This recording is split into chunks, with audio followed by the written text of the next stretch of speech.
presented by SBI, हर भारतीय का bank, special partner India's future investors TV show, real estate partner signature global, realty, reliability, responsibility, प्रायोजक SBI life, अपने लिए अपनों के लिए, और angel one for everyone app for smart investing. नमस्कार। बजट 2025 जल्द ही पेश किया जाने वाला है। माना जा रहा है इसके जरिए इकोनॉमी के मोमेंटम को गति देने की कोशिश की जाएगी। वहीं अर्थव्यवस्था की बैकबोन कहे जाने वाले माइक्रो, स्मॉल, मीडियम एंटरप्राइजेस को भी आने वाले बजट से काफी उम्मीदें हैं। आज हम एमएसएमईज के एक प्रमुख सेंटर फरीदाबाद में मौजूद हैं। हम शहर के एंटरप्रेन्योर से बजट को लेकर विशलिस्ट जानने की कोशिश करेंगे। आप सभी का शुक्रिया हमें ज्वाइन करने के लिए, और आइए स्वागत करते हैं Rajiv Chawla ji, chairman IMSME of India. Thank you sir. साथ ही हमारे साथ मौजूद हैं doctor HP Kumar, director power to SME, former CMD NSIC। धन्यवाद साहब। राजीव जी, 1 फरवरी को बजट आने वाला है। हमने देखा कि बजट 2024 में MSME क्षेत्र बिल्कुल केंद्र में रहा। MSMEs को लेकर कई बड़ी अनाउंसमेंट्स की गई थी। तो इस बार के बजट से किस तरह की अपेक्षाएं हैं? ये हम लगातार देख रहे हैं कि पिछले कई बजट्स में MSME की जो इम्पोर्टेंस है, जो सिग्निफिकेंस है, गवर्नमेंट रिकग्नाइज कर रही है और हर बजट में अपना बजट एलोकेशन भी बढ़ा रही है और कुछ नया करना भी चाह रही है। 2023 के बजट में उन्होंने रैंप की घोषणा की, 2024 में उन्होंने और इसका दायरा बढ़ाया। तो इसी ट्रेंड को देखते हुए हमें बहुत उम्मीद है MSME सेक्टर को कि इस बजट में भी हमारे लिए न्यू एलोकेशंस होंगी। वो एलोकेशंस हमारे लिए डिफरेंट वेज और में आनी चाहिए। उदाहरण के लिए मुझे लगता है कि ग्रीनिंग के लिए, सस्टेनेबिलिटी के लिए कुछ एडिशनल इंसेंटिव्स होने चाहिए। MSMEs को क्रेडिट अधिक मिल सके और आसानी से मिल सके, इसके लिए चाहे क्रेडिट गारंटी स्कीम को और सुदृढ़ किया जाए या नए इंस्टीट्यूशंस बने, इसके लिए ज़रूर घोषणा होनी चाहिए। और सबसे बड़ी जो उम्मीद जो मुझे है कि कंप्लायंसेस का बर्डन हम MSME सेक्टर के लिए और क्या कम कर सकें। तो डॉक्टर कुमार, जैसे MSMEs का इकोनॉमी में बड़ा रोल है, राजीव जी ने कई पॉइंट्स का जिक्र किया है। उसमें एक फाइनेंसिंग काफ़ी अहम है जो किसी भी कारोबार के लिए लाइफलाइन रहती है। फॉर्मल फाइनेंसिंग को लेकर जो गैप है उसको कैसे ब्रिज किया जा सकता है? किस तरह के और अतिरिक्त कदमों की ज़रूरत होगी? क्योंकि डिमांड सप्लाई में इस मोर्चे पर हम देख रहे हैं काफ़ी गैप है। देखिए, आपने सही कहा कि क्रेडिट की समस्या जो है वो बहुत बड़ी समस्या है इकोनॉमी में MSME के कंट्रीब्यूशन को बढ़ाने के लिए। और ये क्रेडिट की समस्या नई नहीं है, ये बहुत पहले से चली आ रही है। इसके दो मुख्य कारण हैं, और उसमें एक है कि लोगों को एक तो अवेयरनेस नहीं है, पता नहीं है कि कैसे उनको बैंकों से या फॉर्मल सेक्टर से किस तरह से क्रेडिट अवेल करनी है। दूसरा यह है कि बैंकों का और फाइनेंसिंग इंस्टीट्यूशंस का जो रवैया है या जो माइंडसेट है, मैं कहूँगा वो भी बहुत पॉजिटिव नहीं है MSME सेक्टर को क्रेडिट प्रदान करने के लिए। तो मेरे विचार से इन दोनों को ब्रिज करने के लिए बजट में किस तरह से इसको किया जा सकता है, एक तो यह है कि इंक्यूबेशन के प्रोग्राम को इंट्रोड्यूस करके ये किया जा सकता है। दूसरा यह है कि बैंकों के लिए कोई एक स्पेशल स्कीम MSME सेक्टर के लिए लाई जा सकती है, जिसमें एक फास्ट ट्रैक मैकेनिज्म, जिससे कि जितने भी लोन प्रपोजल्स हैं उनको किस तरह से जल्दी निपटाया जा सके, और उसके लिए एक टाइम पीरियड फिक्स हो, उसकी जो रेट ऑफ इंटरेस्ट है या उसकी जो सिक्योरिटी रिक्वायरमेंट्स हैं उसमें थोड़ा सा रिलैक्सेशन दिया जाए, और ये जो क्रेडिट गारंटी स्कीम है गवर्नमेंट ऑफ इंडिया की, जिसमें 5 करोड़ तक कोलैटरल फ्री क्रेडिट की बात की गई है, इसको और रोबस्ट बनाया जाए। सर, जैसे आप ये जो क्रेडिट गारंटी स्कीम का आप जिक्र कर रहे हैं, उसमें हमने ये भी देखा राजीव जी, ये पीछे कि न्यू क्रेडिट गारंटी स्कीम भी आई थी और 100 CR का बजट में उसका ऐलान किया गया, ताकि आप अपने मशीनरी इक्विपमेंट्स को परचेज कर सकें विदाउट कोलैटरल या थर्ड पार्टी गारंटी के। इसके इम्प्लीमेंटेशन को आप किस तरह से देख रहे हैं? देखिए, 2024 के बजट में ये बहुत बड़ी घोषणा हुई और तब उसमें हुआ कि 100 करोड़ तक का ऋण MSME बिना कोलेटरल के ले सकेगी, और इसके लिए एक अलग से क्रेडिट गारंटी फंड बन रहा है। तो इसकी कुछ मीटिंग्स में हमने भी हिस्सा लिया और हमने भी अपने इनपुट्स दिए। अभी ये स्कीम फॉर्म अभी तक फाइनलाइज नहीं हुई है और हम बड़े उम्मीद से इसकी तरफ देख रहे हैं, और इसकी बड़ी ज़रूरत है। देखिए, अभी जो CGTMSE है, जो कोलेटरल फ्री लोन्स मिलते हैं, वो 5 करोड़ तक की उसकी सीमा है। तो आज वो स्मॉल इंडस्ट्री जो अब थोड़ा बड़ा ग्रो करना चाहती है, कोई नया प्रोजेक्ट लगाना चाहती है, मान लीजिए हमारे कोई एंटरप्रेन्योर साथी एक नई फैक्ट्री लगाना चाहते हैं और उसके लिए उनको 15 करोड़ या 20 करोड़ चाहिए, तो आज उसके लिए कोई भी कोलेटरल फ्री स्कीम नहीं है। तो यानी मीडियम सेक्टर के लिए कुछ नहीं है। हम कहते तो हैं कि हमने एमएसएमई के लिए ये स्कीम बनाई, बट एक्चुअली वो एमएसई के लिए है, वो सिर्फ माइक्रो और स्मॉल के लिए है, मीडियम के लिए कुछ भी नहीं है। और स्पेशली जब लोग स्मॉल से ग्रेजुएट होकर मीडियम पे आते हैं तो उनको एक अलग लीवरेज चाहिए। तो हम बड़े बेताबी से इसका इंतजार कर रहे हैं। जी डॉक्टर कुमार, ये भी बता सकें, बिजनेसेस में हम देखते हैं स्ट्रेस भी होता है और कई बार रीजंस जो हैं वो एंटरप्रेन्योर्स के खुद के हाथ में भी नहीं होते हैं, पेमेंट्स भी टाइमली नहीं आती हैं। लास्ट बजट में ये भी कहा गया था कि आप बैंक क्रेडिट स्ट्रेस पीरियड के दौरान भी जारी रखें। इस पहलू को आप किस तरह से देखते हैं? नहीं, ये बहुत बढ़िया अच्छा अनाउंसमेंट है गवर्नमेंट की तरफ से कम ये रियलाइज़ किया गया कि केवल हर एक अकाउंट को 90 डेज़ के बाद एनपीए क्लासीफाई करके ही इंडस्ट्री को प्रॉस्परस नहीं बनाया जा सकता। तो इसीलिए शायद ये गवर्नमेंट की तरफ से बजट में अनाउंस किया गया ताकि इस पे एम्फेसाइज किया जा सके। ये ग्राउंड पर कैसे चल रहा है? एसएमए 0, 1, 2 ये जो डिफरेंट कैटेगरीज ये चल रहा है और इसकी वजह से बहुत दिक्कतें आ रही हैं। एक्चुअली 30 डेज, 60 डेज, 90 डेज में आप एसएमए 0, 1, 2, 3 करके और 90 डेज के बाद उसको एनपीए में डिक्लेयर कर देते हैं। तो जो इंडस्ट्री 50 साल से चल रही है, जो एमएसएमई 40 साल, 30 साल, 20 साल पुरानी है और अच्छा काम कर रही है, पर किसी एबरेशन की वजह से उनके बिल्स रियलाइज नहीं हुए या सीजनल इम्पैक्ट है, उसकी वजह से अगर वो बैंक का रीपेमेंट टाइम से नहीं कर पाए इंस्टॉलमेंट का या प्रिंसिपल का फॉर फ्यू डेज, उसकी वजह से वो क्लासीफाई हो जाते हैं एसएमए 1, 2 और उसके बाद एनपीए में। एनपीए में क्लासिफिकेशन का अर्थ आप जानते हैं कि वो बिल्कुल नॉन टचेबल हो जाता है। सर, एक पहलू आप और बताइए, जब खाते में स्ट्रेस आता है तो पेमेंट्स टाइम पे नहीं आ रही हैं, जैसे आप मेंशन कर रहे हैं। अब टाइमली पेमेंट बिजनेस के लिए बहुत जरूरी है, खासकर जो माइक्रो स्मॉल है उनके लिए तो सर्वाइवल के लिए भी जरूरी है। पीछे जो सेक्शन 43BH आया था उसका मकसद था कि इंडस्ट्री को सपोर्ट किया जा सके और इस पूरी प्रैक्टिसेस में एक डिसिप्लिन आ सके। इसको लेकर भी इश्यूज रहे हैं, इसका इम्पैक्ट कैसे हो रहा है और आप इसको एनालाइज कैसे कर रहे हैं सेक्शन 43BH को? देखिए, सेक्शन 43BH जो है 2023 1 अप्रैल 2023 को इम्प्लीमेंट हो गया था। उसका फर्स्ट इम्पैक्ट आया था 31 मार्च 24 को। तो एक साल लगा, तब तक सब लोग सो रहे थे और 31 मार्च को जब आया फर्स्ट टाइम तो एक थोड़ा सा हाहाकार भी मचा। किसी को लगा फेवर में है, किसी को लगा नहीं फेवर में है। उससे कुछ सेक्शंस काफी इसके फिर नेक्स्ट बजट जब जुलाई में पेश हुआ तो तब लगा कि शायद सरकार इसको विड्रॉ कर लेगी, लेकिन सरकार अपनी बात बड़ी स्पष्ट तौर पे कर चुकी है कि ये सेक्शन रहेगा और ये सेक्शन ज्यादातर एमएससीज को इसका लाभ मिल रहा है। डॉक्टर कुमार, इसी बात को आगे बढ़ाते हैं। ये जो ट्रेड्स प्लेटफॉर्म है, trade receivable electronic discounting system, इसका क्या आप दायरा बढ़ता देख रहे हैं आगे? क्योंकि इससे एंटरप्रेन्योर्स को सपोर्ट भी मिल रहा है। ट्रेड्स एक अच्छा इनिशिएटिव है और ट्रेड्स की जो शुरुआत हुई थी वो जो डिलेड पेमेंट की समस्या है उसी के रिजोल्यूशन के लिए हुई थी और ट्रेड्स ने टेक ऑफ किया है पिछले 5-6 साल के अंदर जब से ये इम्प्लीमेंट हुआ है। पर ट्रेड्स के अंदर कुछ इनहेरेंट डिफिकल्टी थी, जैसे वो नॉन रिकोर्स फाइनेंसिंग की बात करता है क्योंकि फैक्टरिंग एक्ट लागू हो जाता है उसके ऊपर। अब नॉन रिकोर्स फाइनेंसिंग में बैंकों को बायर की एक्सेप्टेंस चाहिए क्योंकि कोई तो पेमेंट करेगा ना बिल की डिस्काउंटिंग के बाद। जब सेलर को कोई रिकोर्स नहीं है तो बायर की एक्सेप्टेंस के बगैर बिल डिस्काउंटिंग हो नहीं सकती। अब बायर्स जो हैं वो कॉर्पोरेट्स हैं, लार्ज कंपनीज हैं, वो या तो ट्रेड्स के ऊपर रजिस्टर नहीं करते या एक्सेप्टेंस नहीं देते बिल्स की। कुछ समय पहले मिनिस्ट्री की तरफ से लेटर भी लिखा गया था कुछ साल पहले कि आप ज्यादा से ज्यादा कॉर्पोरेट्स इस प्लेटफॉर्म पर आए। 500 करोड़ से 250 करोड़ के जितने भी कंपनीज हैं और कॉर्पोरेट्स हैं उन सबको गवर्नमेंट ने एडवाइस किया है कि वो ट्रेड्स पे कंपलसरली रजिस्टर करें। जी, तो एक तो ये करने की जरूरत है। रजिस्ट्रेशन के बाद बिल की एक्सेप्टेंस जरूरी है। ये एक्सेप्टेंस की जो समस्या है ये खत्म की जा रही है और नॉन रिकोर्स की जगह रिकोर्स फाइनेंसिंग इंप्लीमेंट हो जाएगी। उससे ये ट्रेड्स का दायरा जो है बहुत अच्छा बढ़ जाएगा। आपने ओपनिंग कमेंट में जिक्र किया था सस्टेनेबिलिटी का। हम ये देख रहे हैं कि इस बदलते दौर में सस्टेनेबिलिटी की अहमियत बढ़ रही है। ग्लोबल वैल्यू चेन्स में लिंकेजेस के लिए ग्रीन पर काम करना अब बहुत अनिवार्य हो रहा है।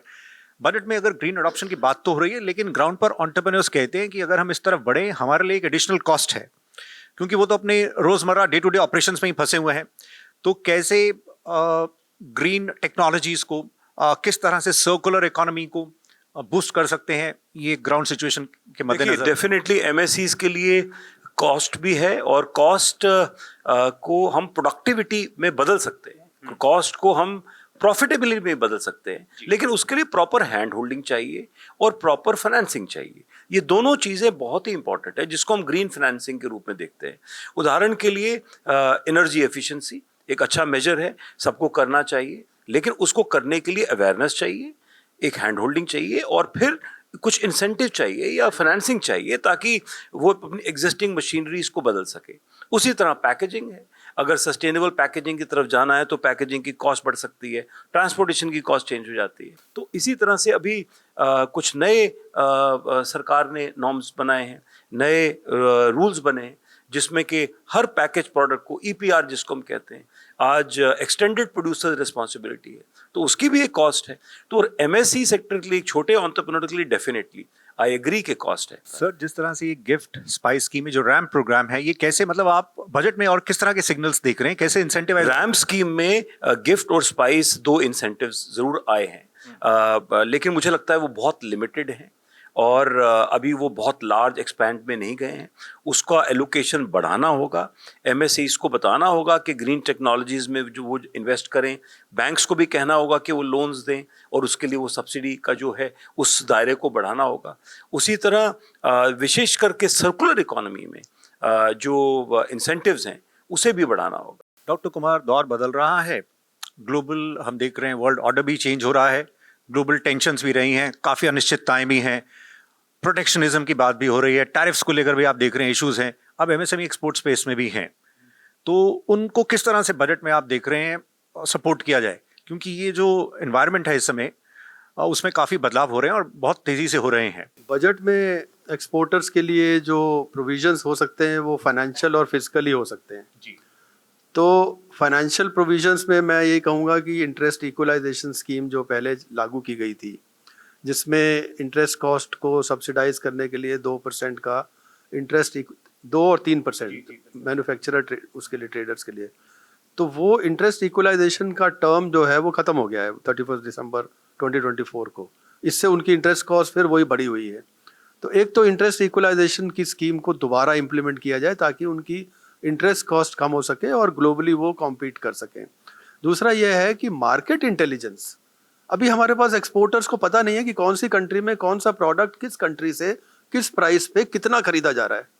ये एक बहुत आवश्यकता है हमारे एक्सपोर्टर्स को जानकारी देने की। एक्सपोर्ट्स में आप तभी इंक्रीज कर सकते हैं जब आप 3 चीज़ों को दें। एक है इंफॉर्मेशन, नॉलेज, इंटेलिजेंस, दूसरा है फंडिंग, एडिक्वेट फंडिंग। अभी हमारे पास एक्सपोर्ट ऑर्डर आता है, अब ज़रूरी तो नहीं है कि पूरे साल का एक्सपोर्ट ऑर्डर एडवांस में आ जाए कि आप उसकी वर्किंग कैपिटल रिक्वायरमेंट असेस कर लें और पूरे साल की लिमिट सैंक्शन कर दें। यहाँ एक्सपोर्ट ऑर्डर्स तो 3 महीने में कभी भी आ जाता है, फिर 3 महीने में दोबारा आ जाता है, तो क्रेडिट लिमिट तो इस बेसिस पे सैंक्शन होती नहीं है। तो आप इसको जब तक लिबरल नहीं बनाएंगे, उस एक्सपोर्ट ऑर्डर के लिए आप एडिक्वेट सैंक्शन इमीडिएटली नहीं देंगे, और कॉस्ट ऑफ इंटरेस्ट कॉस्ट तो नेचुरली हमारी कॉम्पिटिटिव नहीं है, तो उसमें ये थोड़ी असिस्टेंस देंगे, तभी एक्सपोर्ट हमारे इंक्रीज हो पाएंगे। जी, क्योंकि बात फर्स्ट टाइम एक्सपोर्टर्स को भी सपोर्ट करने की, ताकि नई संभावनाओं के लिए बढ़ सके। राजीव जी, तो फिर जब दौर बदल रहा है, ये हमारे जो कॉमन फैसिलिटी सेंटर्स हैं उनको किस तरह से और मजबूत किया जाए, और साथ साथ उनको और कैसे रेलेवेंट बनाया जाए इन चेंजिंग एनवायरनमेंट के लिए? एग्जैक्टली वही चीज़ें जिसको हम डिस्कस कर रहे हैं। जैसे सर ने बताया कि कॉमन फैसिलिटी सेंटर सर्विसेज में भी काम कर सकता है। आज जो गवर्नमेंट के सेंटर्स हैं वो टिपिकली या तो सस्टेनेबिलिटी को, पोल्यूशन, एफ्लुएंट ट्रीटमेंट प्लांट्स की तरफ फोकस्ड हैं, या टूल रूम्स, टेक्नोलॉजी सेंटर्स के रूप में फोकस है। हालांकि बहुत से क्लस्टर्स स्कीम में प्रपोजल्स पड़े हैं, लेकिन वो बहुत इजीली सैंक्शन नहीं होते हैं, उसका इम्प्लीमेंटेशन में भी काफ़ी समय लगता है। तो मुझे लगता है कि ये जो कॉमन डेवलपमेंट सेंटर्स हैं, ये हर मार्केट में, अभी रैम स्कीम में शायद इसका बेहतर इम्प्लीमेंटेशन हो, क्योंकि अब स्टेट्स को मालूम है कि उनको किस एरिया में, किस सेक्टर में, किस शहर में या किस रीजन में किस तरह की सपोर्ट वहाँ के एंटरप्रेन्योर्स चाहते हैं। हम फाइनल कमेंट लेते हैं। राजीव जी, हमने कई पहलुओं को टच किया, एक 360 डिग्री पर्सपेक्टिव लेने की कोशिश की है। अब देख रहे हैं हम कि दौर नया है, तो फिर नए तरह के हुनर भी चाहिए, और न्यू एज स्किल्स के लिए आपको क्या लगता है किस तरह से और काम करना होगा ताकि एमएसएमईज, उनकी टीम्स, उनकी वर्कफोर्स अपने आप को इस एआई इंडस्ट्री 4.0 के दौर के लिए तैयार कर सकें? देखिए, ये बहुत ही इम्पोर्टेंट पहलू है, बिकॉज आज जिस तरीके से स्पेशली एआई, आर्टिफिशियल इंटेलिजेंस की चर्चा हो रही है, और जो आज हमें रिक्वायरमेंट्स हैं हमारी इंडस्ट्री में अपग्रेड होने के लिए, वो हमें कभी स्कूल कॉलेज में सिखाई नहीं। इनफैक्ट बहुत से एंटरप्रेन्योर्स इस बात से एग्री करेंगे कि हमें बिजनेस में वो स्किल्स चाहिए जो हमने कभी स्कूल और कॉलेज में सीखे ही नहीं। और इसी तरह लाइफ में आगे आके फ्यूचर में लगातार अपने आप को अपग्रेड करना एक्सट्रीमली इंपॉर्टेंट है।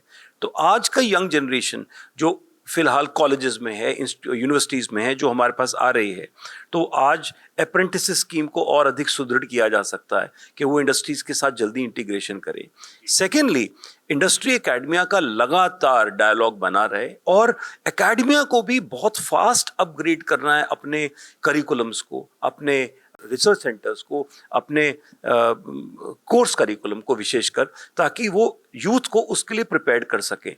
और पर्टिकुलरली यूथ को और एंटरप्रेन्योर्स को एआई को समझना होगा। ये इतनी तेजी से बढ़ता हुआ सैलाब है कि इस सैलाब के लिए सभी को तैयार होना होगा। डिजिटल डिवाइड ना हो, इसके लिए गवर्नमेंट को, इंडस्ट्री को, एकेडमिया को मिलकर पार्टनरशिप करते हुए आगे रास्ते खोजने होंगे।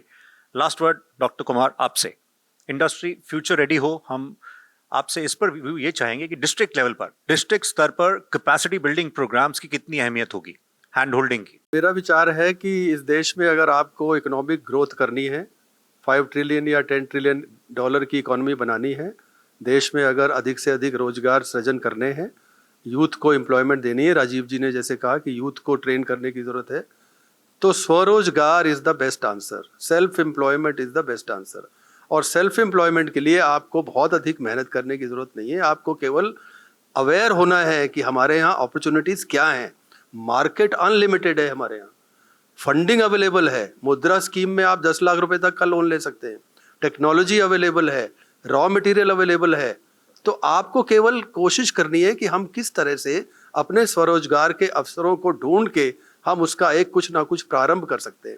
जहाँ तक डिस्ट्रिक्ट लेवल पे करने की बात है, तो हमारे यहाँ 1 डिस्ट्रिक्ट 1 प्रोडक्ट ODOP का जो प्रोग्राम चलाया है गवर्नमेंट ने, वो बहुत अच्छा प्रोग्राम है।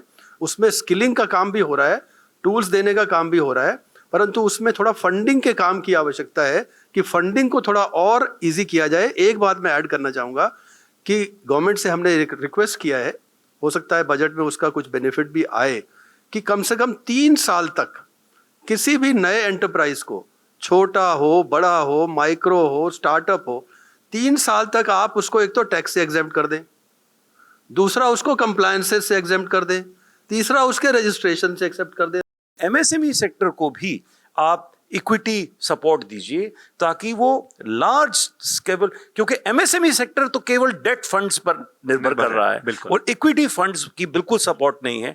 तो मैं जरूर चाहूंगा कि एफएम जरूर इसमें भी एक, जैसे आरबीआई का बैंक्स के लिए एक सेक्टर है कि एमएसएमई के लिए प्रायोरिटी सेक्टर में है और इतना लेंडिंग देना है, तो इक्विटी स्कीम में भी होना चाहिए कि कम से कम इतना % आपको मैन्युफैक्चरिंग एमएसएमईज को देना होगा, तभी ये इक्विटी मैन्युफैक्चरिंग एमएसएमईज की तरफ देखेंगे। तो इन इनसाइट्स के लिए और अपने विचार हमसे शेयर करने के लिए आप दोनों का शुक्रिया। आप बने रहें बजट 2025 से उम्मीदों पर। आप देख रहे हैं एसएमई एक्सप्रेस का ये खास सेशन। हम आज मौजूद हैं फरीदाबाद में। फिलहाल वक्त ब्रेक का है। ब्रेक के बाद हम रुक करेंगे यहाँ मौजूद एंटरप्रेन्योर्स का। हम जल्दी लौटते हैं।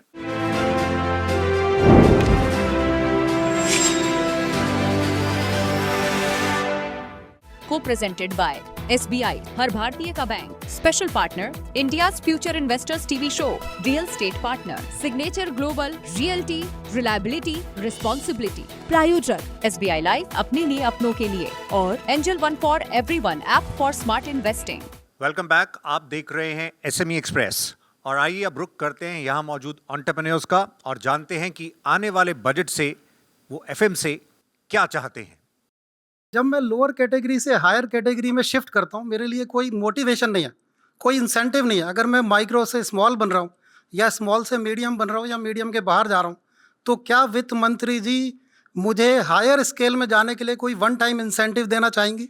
पहले लोग डिस्करेज होते थे कि हम आगे मूव ना करें, लेकिन अब जिस तरह से हम देख रहे हैं न्यू डेफिनेशंस हैं, ये जो दौर बदल रहा है, और जितना वो प्रॉपर मेन स्ट्रीम में होंगे उनको खुद ही उसमें बेनिफिट होगा ग्रोथ में।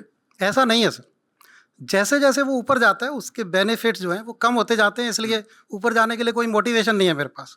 CSR की लिमिट आज 15 साल से वही है। क्या ये 5 करोड़ से अब 10 या 15 करोड़ नहीं होनी चाहिए? छोटी सी बात। दूसरा, CSR एक दिन भी लेट हो गया तो इस पे 200% पेनल्टी है।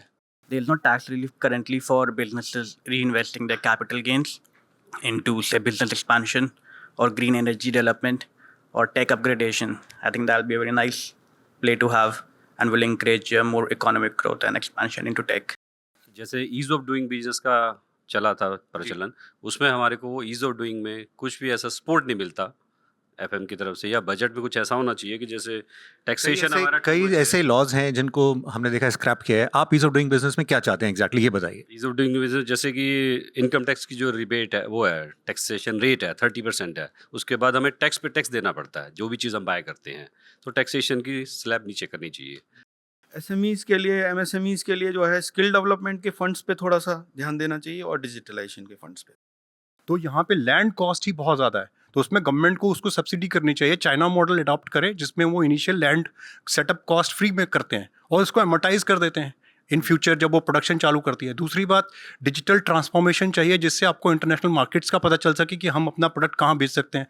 ये पूरी तरह एक फैसिलिटेशन करनी चाहिए कि माइक्रो स्मॉल मीडियम को क्वाज़ाई कैपिटल या कुछ ऐसी कैपिटल का वो एटमॉस्फेयर दें, एक फैसिलिटी दें जिससे हमारे एमएसएमई काफ़ी आगे बढ़ेंगे। तो इतना ही समय था। आप सभी का बहुत बहुत शुक्रिया कार्यक्रम में पार्टिसिपेट करने के लिए और अपने व्यूज़ शेयर करने के लिए, अपने सुझाव देने के लिए। धन्यवाद डॉक्टर कुमार। राजीव जी, आपका भी शुक्रिया। तो फाइनेंस मिनिस्टर निर्मला सीतारमन के 8th कंसेक्यूटिव बजट का रहेगा इंतज़ार। देखते हैं 1 फरवरी को वो एमएसएमईज के लिए क्या खास पेश करती हैं। हमारी रहेगी नज़र और आपको रखेंगे अपडेटेड। फिलहाल अभी के लिए इतना ही। नमस्कार।